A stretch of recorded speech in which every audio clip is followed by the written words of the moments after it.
Bismillahirrahmanirrahim. Assalamualaikum warahmatullahi wabarakatuh. Apa kabar semuanya? Kembali lagi di channel Kobe TV. Oke, di video kali ini kita akan membahas lebih dalam lagi seputaran pakan murai batu, yang mana pakan ini yang kemarin sempat viral, yaitu adalah full ulat Hongkong ya teman-teman sekalian.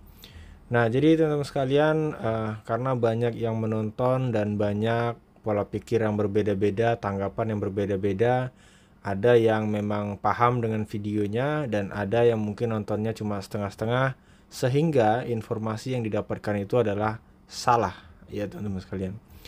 Nah, ini kenapa murai batu saya kasih ulat Hongkong full. Nah, jadi dalam video tersebut adalah video tentang murai batu nyilet teman-teman sekalian. Nah, di situ memang benar dianjurkan menggunakan ulat Hongkong. Jadi kalau pertanyaan teman-teman sekalian, Mas bisa nggak selain ulat Hongkong? Bisa. Ya, teman-teman mau menggunakan jangkrik, kroto, ulat kandang, ulat bambu dan sebagainya, cacing, ya bisa teman-teman sekalian. Semuanya bisa, asalkan murai batunya itu mau dan juga teman-teman bisa konsisten ya. Cuma kenapa saya menyarankan ulat Hongkong tidak yang lain? Karena ulat Hongkong ini sangat pas ya teman-teman sekalian ketimbang yang lain. Seperti jangkrik, kenapa nggak pakai jangkrik? Jangkrik itu kalau misalkan kita taruh di cepuk itu pasti dia loncat kabur ya. Jadi kita nggak tahu dia makan atau nggak. Misalkan Mas bisa di kepalanya dipotong atau gimana. Nah, bisa ya teman-teman sekalian dipotong, tapi kalau tidak kita tunggu, kita tinggalkan, misalkan akhirnya dibiarkan begitu saja, sehingga apa ya, pada saat sorenya itu dia makan lagi atau siangnya itu kondisi jangkriknya udah basi dan tidak layak dikonsumsi.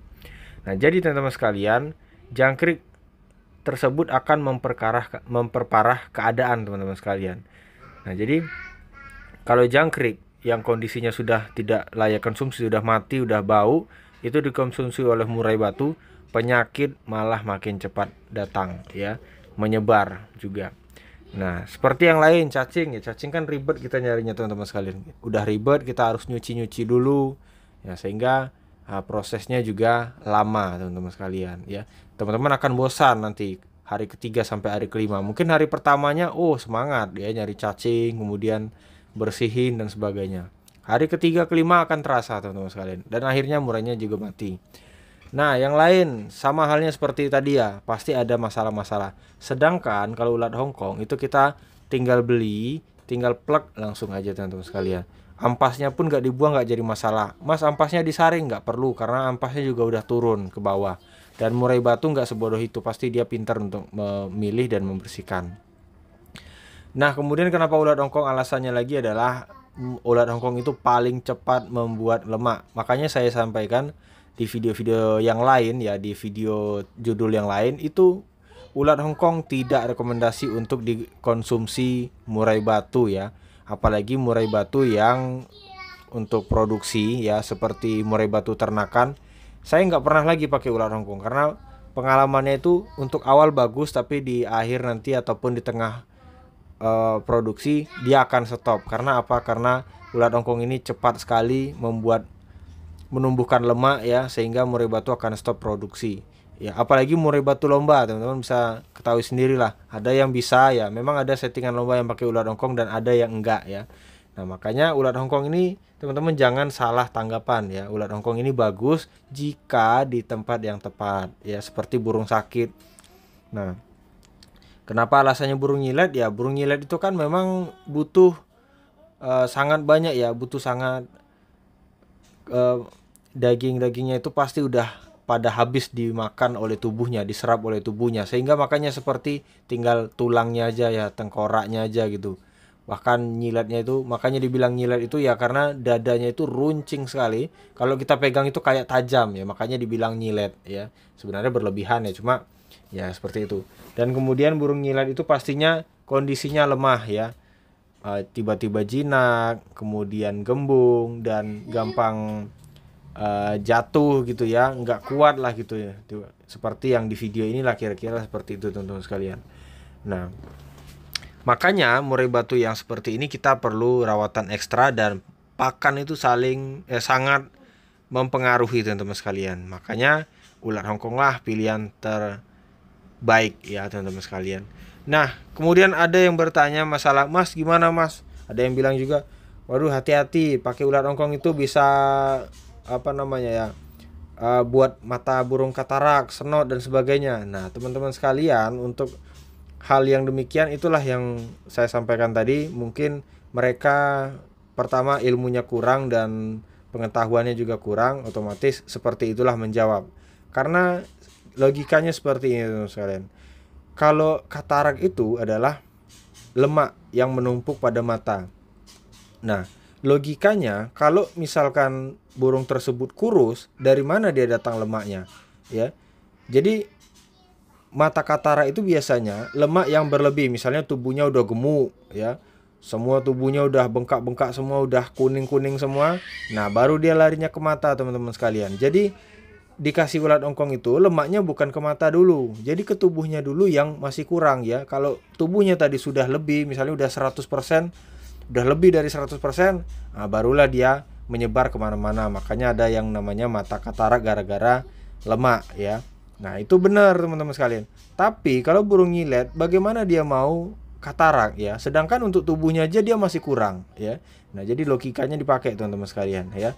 Nah makanya saya sampaikan, kalau murai batu kita udah sembuh, udah mau kelihatan udah mau agak gemuk gitu ya, nah, makanya stop penggunaan ulat Hongkong. Bisa juga diselingi ya, kurangi terus sampai dia benar-benar makan fur total, kotorannya sembuh ya, kotorannya bagus ya, kondisi tubuhnya sembuh, baru bisa dilepas. Nah sama halnya dengan senot. Senot tuh nggak ada arahnya ke sana teman-teman sekalian. Senot itu jarang sih di murai batu, ada juga tapi paling sering itu di lovebird ya teman-teman sekalian. Nah itu lain lagi teman-teman sekalian, itu cacing, biasanya cacing yang ada pada mata ya. Penyembuhannya ya gampang, bisa menggunakan daun sirih ya, serbuk teh dan serbuk rokok itu bisa juga tuh, tembakau ya teman-teman sekalian. Nah jadi kita itu harus memahami dulu ya, penyakit ini sumbernya dari mana dan masalahnya apa. Makanya saya berani membuat video tentang full ulat Hongkong ini. Saya up ke YouTube maupun ke TikTok juga sempat viral tuh, tentang masalah murai batu yang saya kasih full ulat Hongkong. Ya sama aja kayak di YouTube. Sebagian ada yang paham dan ada juga yang nggak paham dan nggak masuk akal malahan dia berpikirnya. Ya teman-teman, jadi untuk murai batu nyilet ini udah saya pelajari bertahun-tahun teman-teman sekalian. Mau saya cari dulu, pernah saya cari di YouTube, saya ikuti, nggak ada yang benar teman-teman sekalian ya. Bukannya saya menyalahkan ya, mungkin tak salah cara saya yang salah, saya nggak tahu. Tapi setelah saya cari risetnya, ternyata ulat Hongkong lah yang paling baik. Dan juga teman-teman sekalian, di samping ulat Hongkong kita menggunakan vitamin seperti Ebot Fit dan Super N. Nah jadi kalau vitamin lain mungkin bisa saja teman-teman sekalian, tapi saya nggak berani jamin. Tapi kalau seperti Ebot Fit dan Super N itu benar-benar jelas teman-teman sekalian ya, hasilnya jelas dan sudah terbukti. Nah untuk pembeliannya saya taruhkan di link di video ini ya. Teman-teman bisa tekan aja di layar, biasanya di sebelah kiri itu ada kalau mau beli. Ataupun saya biasanya selalu siap dan selalu untuk jaga-jaga stok ya, karena pernah dulu teman-teman sekalian semua depot di sini kosong. Akhirnya apa? Akhirnya saya beli online ya. Ya barangnya sampai, burungnya mati ya. Karena perjalanannya kan 3 hari 4 harian ya biasanya paket itu sampai. Nah jadi makanya sekarang saya simpen aja buat stok.